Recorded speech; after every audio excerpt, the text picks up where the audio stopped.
জয় জগন্নাথ বন্ধুরা, এই যে দেখো এখন 5:30 বাজে, উঠে পড়েছি। আর এখন এই যে উঠে কাজ সারছি, শীত পাচ্ছি, জানলা দরজাগুলো খুলে দিচ্ছি, তো এত ঠান্ডা লাগছে ঘুম থেকে উঠে থেকে। আর এখন ঝুল যাচ্ছি, আজকে একটু ঘরটা পরিষ্কার করব, সেরকম কিছু সকালবেলা অন্য কাজ করবো না, আজকে ঘরটা একটু ঝাড় পোছা করবো। আর চলো ভিডিওটা এখন থেকে স্টার্ট করছি, তোমরা ভিডিওটা পুরোটা দেখতে থেকো।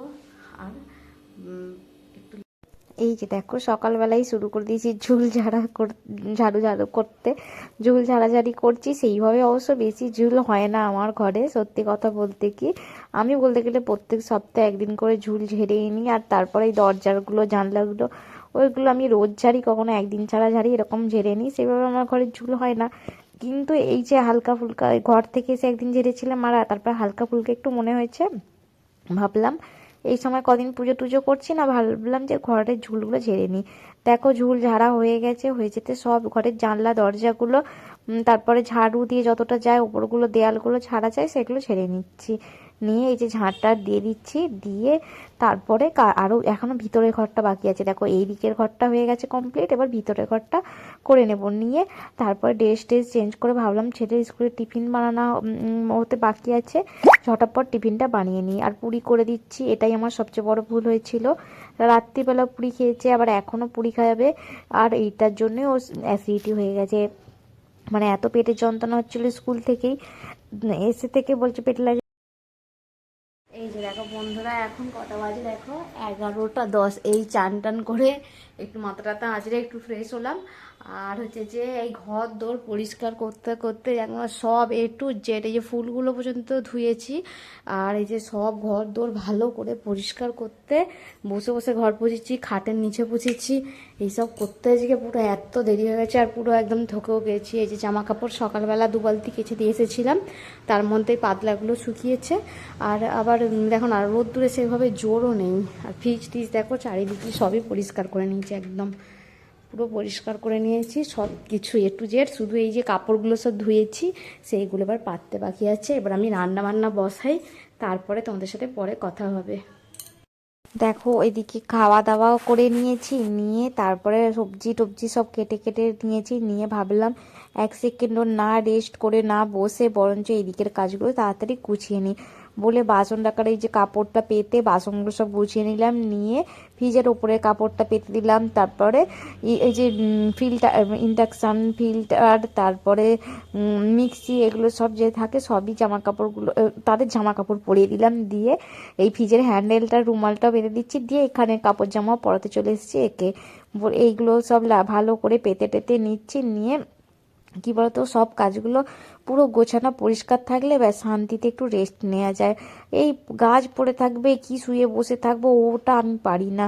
তারপরে আবার ওইদিকে আবার একটা তরকারি বসিয়ে দিয়ে এসেই পর্দাগুলো ভাবলাম টাঙিয়ে দিই। পর্দাগুলো ফুলগুলো ভাবলাম যে কেন ফেলে রাখবো, ছেলে আসলে ঘাঁটাঘাঁটি করবে আর খুলে যাবে, সেই কারণে তাড়াতাড়ি করছি যে একটার আগে আমাকে কাজ কমপ্লিট করতেই হবে এই দিকের কাজগুলো। কিন্তু আজকে অবশ্য একটার আগে কমপ্লিট হয়নি, কটার সময় কমপ্লিট হচ্ছে সেটাও তোমাদের সাথে শেয়ার করেছি। তোমরা দেখো ভিডিওটা পুরোটা দেখো। তারপরে দেখো আমি এটা মেন দেখিয়েছি কেন, কড়াটার জন্য। ওই কড়াটায় পুরি ভেজে এমন অবস্থা হয়ে গেছে, সে আর মাছ দিয়ে আমার জীবন বেরিয়ে গেছে। আর ভাবলাম গ্যাস টেবিলটায় তুই কেন বাকি থাকিস, তোকেও ভালো করে পুছে দিই বলে দেখো ভালো করে শ্যাম্পু দিয়ে আজকে ঘষে ঘষে দিয়ে ধুয়ে দিচ্ছি। পুষতে গেলে অনেক টাইম লাগে, ওই জন্য ধুস ক্রুস করে ধুয়ে জল দিয়ে দিলাম, ব্যাস হয়ে গেল ঝকঝকে চকচকে, ব্যাস পরিষ্কার হয়ে গেল। আর ভালো করে এই পরিষ্কার করলে একদিন দুদিনই ঠিক আছে। আর এই যে দেখো কড়াটা মাজছি, পুরো হাত তাতের অবস্থা যেন মনে হচ্ছে এই কাঁধের কাছ থেকে হাতগুলো খুলেই যাবে, এত কষ্ট হয়েছে কড়াটা মাজতে। তারপরে কড়াটা মেজে নিয়ে বাসন টাসনগুলো সব ধুয়ে বেসিন টেসিনটা ভালো করে পরিষ্কার করে নেব। তাহলেই আপাতত এইখানের মতো কাজটা, এই রান্নাঘরের কাজটা শেষ। তারপরে দেখো ঝাঁট দিয়ে দিচ্ছি এখন, মানে 2বার করে তো ঝাঁট দিতেই হবে বলো। আর এখন এই শীতের জন্য সন্ধ্যাবেলা দিচ্ছি না, বিকালবেলার দিকটা, কেননা একটু সন্ধ্যেবেলা করে দিয়ে ছেলেকে টিউশন পাঠাতে পাঠাতেই সন্ধে হয়ে যাচ্ছে। আর এই যে দুপুরবেলা ঝাঁট দিই 2টো 2:30টার সময় না, তারপরে আর ঝাঁট দিতে লাগে না, ঘর পরিষ্কার থাকে, নোংরা সেইভাবে হয় না, কিসের জন্য আর বেকার ঝাঁট দিই না। গরমকালটা 3-4বার ঝাঁট দিই, তারপরে ঝাঁট দিয়ে দেখো নোংরাগুলো ওখানে ফেলে দিলাম, আর দিয়ে তারপরে জামা কাপড়টা গোছানো বাকি ছিল, জামা কাপড়গুলো গুছিয়ে নিচ্ছি। আর ছেলেকে তার মধ্যে চান করিয়ে দিয়েছি, চান টান করিয়ে দিয়ে ও ঘরে বসে আছে, আমি ততক্ষণ এই যে কাপড় জামাগুলো ঝটাঝট গুছিয়ে যেখানকার জিনিস সেখানে রেখে দিই। আর আগেও বলেছি জিনিসপত্র পরিষ্কার পরিচ্ছন্ন করে রাখলে আমার ভালো লাগে। তারপরে দেখো এখনও এই কাজটা বাকি রয়ে গিয়েছিলো, যেই বাসনগুলোকে ধুয়েছিলাম রান্না করে, সেই বাসনগুলো গোছাতে ভাবলাম এইগুলো করেই বসবো বলে বাসনগুলো রেখে গ্যাসের বার্নারগুলো পরিয়ে কটা বাজে দেখো 2:10, আমি পুরো অবস্থা খারাপ হয়ে গেছে আমার।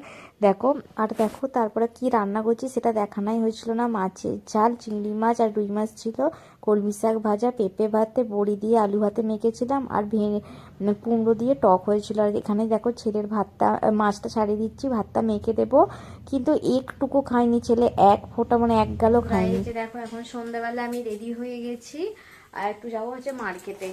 মার্কেটে যাব কেননা আমার কিছু দরকার নেই, ননির মা বললো ও কী সব কিনবে, সেই কারণে বললো বলে ঠিক আছে যাচ্ছি, ওই জন্য রেডি হয়ে গেছি, চলো যাই।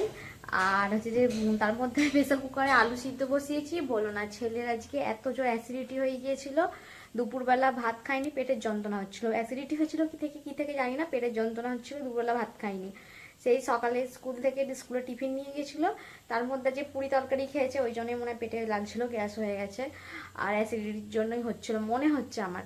তারপরে অ্যাসিডিটির ওষুধ টষুধ খাওয়াতে কমেছে, কিছু খাইনি এখনো পর্যন্ত। আর এসে বলেছে আলু সিদ্ধ করে রাখতে, মুড়ি খাবে, জানি না কি করবে। আলুটা জন্য সিদ্ধ বসিয়েছি, চলে যাই চলো মার্কেটে, তাড়াতাড়ি 6:45 বাজতে গেল, আবার আস্তে আস্তে না 8:30 বেজে যায়, এসে সেটা খাওয়াই হবে না। চলো এখনের মতো যাই, কি করি না করি অবশ্যই সবকিছু শেয়ার করবো, দেখতে থাকো আর পাশে থেকো। দেখো ওখানে সাজের দোকানে গিয়েছিলাম, সাজের দোকান থেকে এসে ননি বলল জোর খিদে পেয়েছে, চাউমিন খাবে। চাউমিন খেয়ে ওখানে দেখো বিশ্বকর্মা ঠাকুর ছিল, বিশ্বকর্মা বলছি সরি কার্তিক ঠাকুর ছিল, দেখে চলে যাচ্ছে। এখানে বনিয়াপুরি ঢোকার আগে ওখানেও একটা কার্তিক ঠাকুর হয়েছে, সেটা দেখে যাচ্ছে। আর কি সুন্দর লাইট টাইট লাগিয়েছে। আর ভিড় কেন বলো তো, পরের দিন মানে পৌর্ণাষ্টমী ছিল, সেই কারণে প্রচুর ভিড়। আর দেখো এখানে জামা কাপড়গুলো কিনতে চলে এসেছি। আমি আজকে অবশ্য কিছু কিনিনি, শুধু তুলসী ঠাকুরের একটা ড্রেস কিনেছিলাম, আর তারপরে বাকি সবই এই দিদি কিনেছে। আজকে যা কিছু কিনেছে দিদি কিনেছে, দিদির জন্যই এসেছিলাম মেন মার্কেটে। এই যে ওখান থেকে কিনে নিয়ে আরও দিদির 2-4টে জিনিস কেনার ছিল, এইদিকেও আসছি। এখানে কালী মন্দিরে একটু প্রণাম করে নিলাম। আর আজকে ননি আমাকে ভিডিও করে দিয়েছিল। জগন্নাথের জন্য নেই কি তারপরে এখান থেকে জুতোর দোকান থেকে, এই দোকানটাকে কিনে এর পাশের দোকান থেকে ননির হচ্ছে স্কুলের জুতো কেনা হলো।